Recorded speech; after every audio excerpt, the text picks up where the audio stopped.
ವಿನಯ್ ಕುಲಕರ್ಣಿ ಅವ್ರು ಕೆಲಸ ಮಾಡಿದಾರಾ? ಗೋರ್ಮೆಂಟ್ನವ್ರಿಗೆ ಗೊತ್ತೈತಿಲ್ರಿ ಕೆಲಸ ಮಾಡ್ಯಾರಿಲ್ಲ ಅವ್ರು ಅನ್ನೋದು. ಈಗ ಇವೆಲ್ಲ ಇವು ಹೊಲದ್ದು ರೋಡ್ ಯಾವ ಮಗ ಬಂದಾಗೂ ಆಗಿದ್ದಿಲ್ಲ, ಡಿ ಕೆ ನಾಯ್ಕರ್ ಬಂದಾಗೂ ಆಗಿದ್ದಿಲ್ಲ, ರಾಮಕೃಷ್ಣ ಹೆಗಡೆ ಇದ್ದಾಗೂ ಆಗಿದ್ದಿಲ್ಲ. ಈಗ ವಿನಯ್ ಕುಲಕರ್ಣಿ ಅವ್ರು ಬಂದಿಂದ ಭಾಳ ಒಳ್ಳೆ ಕೆಲಸ ಆಗ್ಯಾವ. ಸರ್, ಈಗ ಕ್ಷೇತ್ರದಲ್ಲೆಲ್ಲ ಸಂಚಾರ ಮಾಡ್ತಾ ಇದ್ವಿ. ವಿನಯ್ ಕುಲಕರ್ಣಿ ಅವರು ಯಾವ ರೀತಿಯಾಗಿ ಅಭಿವೃದ್ಧಿ ಮಾಡಿದ್ದಾರೆ ಧಾರವಾಡ ವಿಧಾನಸಭಾ ಕ್ಷೇತ್ರದಲ್ಲಿ ಅಂತ ಹೇಳಿ ನೀವೇನು ಹೇಳ್ತೀರಿ? ತುಂಬ ಅಭಿವೃದ್ಧಿಯಾಗಿದೆ. ಇಲ್ಲಿ ಯಾವುದೇ ಒಂದು ಅವರಿಲ್ಲ ಅನ್ನೋದೇ ಮರ್ತು ಹೋಗಿಬಿಟ್ಟಿದ್ದಾರೆ ಜನ. ಅಂದರೆ ಅವ್ರದ್ದು ಆ ಕೆಲಸನ ಕಾರ್ಯಕರ್ತರಾಗ್ಬೋದು, ಇಲ್ಲಿ ಕಾಂಗ್ರೆಸ್ ಲೀಡರ್ ಆಗ್ಬೋದು, ಅದೇ ಥರ ಮೇಡಮ್ ಅವರು, ಆಮೇಲೆ ವೈಶಾಲಿ ಕುಲಕರ್ಣಿ ಅವರು ಒಂದು ತುಂಬ ಒಳ್ಳೆ ಕೆಲಸ ಮಾಡಿದ್ದಾರೆ. ಇಲ್ಲಿ ಯಾವುದೇ ಒಂದು ತೊಂದರೆ ಕಾಣ್ತಾ ಇಲ್ಲ. ಅವರಿಲ್ಲ ಅನ್ನೋದೇ ನಮಗೆ ಯಾರಿಗೂ ಅನ್ನಿಸ್ತಾ ಇಲ್ಲ. ಈಗ ಸಹಜವಾಗಿ ಶಾಸಕರು ಕ್ಷೇತ್ರದಲ್ಲಿದ್ದರೆ ಸಾಕಷ್ಟು ಅನುದಾನ ತರಬಹುದು, ಅಭಿವೃದ್ಧಿ ಕೆಲಸಗಳಿಗೆ ಚಾಲನೆ ಕೊಡ್ಬೋದು. ಆದರೆ ವಿನಯ್ ಕುಲಕರ್ಣಿ ಈಗ ಕ್ಷೇತ್ರದಲ್ಲಿ ಇಲ್ಲ. ಸೊ ಹಾಗಾಗಿ ಅಭಿವೃದ್ಧಿ ಕೊರತೆ ಉಂಟಾಗ್ತಾ ಇದೆ ಅನ್ನೋ ಮಾತು ಕೇಳಿ ಬರ್ತಾ ಇದೆ. ಏನು ಹೇಳ್ತೀರಿ? ಇದರಲ್ಲಿ ಯಾವುದೇ ಶತಾಂಶ ಇಲ್ಲ. ಅವರು ಬೆಂಗಳೂರಾಗ ಕುಂತರು ಆತ, ಇಲ್ಲಿ ಕಿತ್ತೂರಾಗ ಬಂದರು ಆತ. ಅಧಿಕಾರಿಗಳು ಕರೆಸಿ ಏನು ಕುಂದುಕೊರತೆ ಅದಾವ, ಏನು ಸಮಸ್ಯೆ ಅದಾವ ಎಲ್ಲ ಕ್ಲಿಯರ್ ಮಾಡ್ತಾರೆ.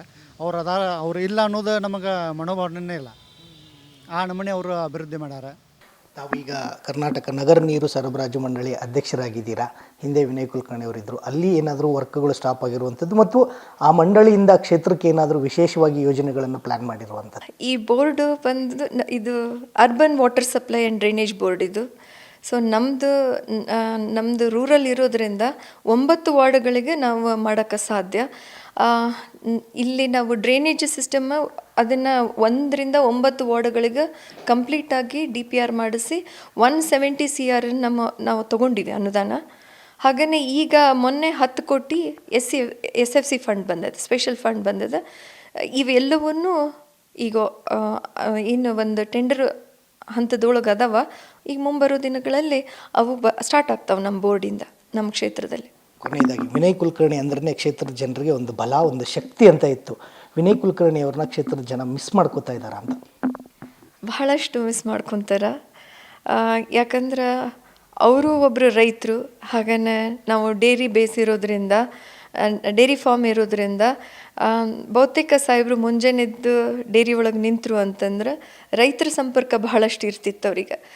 ಮೇಲಾಗಿ ನಮ್ಮ ಕ್ಷೇತ್ರ 99% ರೈತಾಪಿ ಕುಟುಂಬದವರು.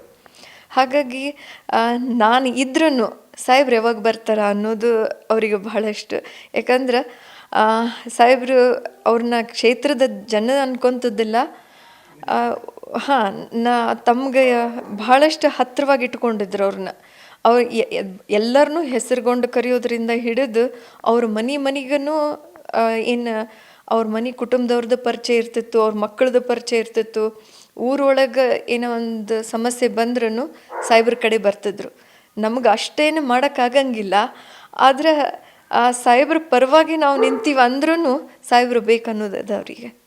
ಏನು ಹೇಳ್ತೀರಿ ಬ್ರದರ್ ನೀವು ವಿನಯ್ ಕುಲಕರ್ಣಿ ಅವರ ಅಭಿವೃದ್ಧಿ ಬಗ್ಗೆ? ಸರ್, ವಿನಯ್ ಕುಲಕರ್ಣಿ ಅವರ ಅಭಿವೃದ್ಧಿ ಅನ್ನೋದು ಅವ್ರ ಕ್ಷೇತ್ರದಾಗಿಲ್ಲ ಅಂದ್ರೂ ಆರಿಸಿ ಬಂದಿದ್ರ ಮೇಲೆ ಗೊತ್ತಾಗ್ತೈತಿ. ಈಗ ಜನ ಅವ್ರನ್ನ ಹಿಂದಿನ ಪೀಡ್ನಾಗ ಅಭಿವೃದ್ಧಿ ನೋಡಿಕಾರ ಈ ಪೀಡ್ ಅವ್ರು ಒಂದು ಸಲ ತಪ್ಪು ಮಾಡಿಬಿಟ್ಟಿದ್ರು. ಈ ಸಲ 2ನೇ ಸಲ ತಿದ್ಕೊಂಡ್ಕಾರ ಅವ್ರು ಇಲ್ಲಂದ್ರೂ ಆರಿಸಿ ತಂದಾರೆ.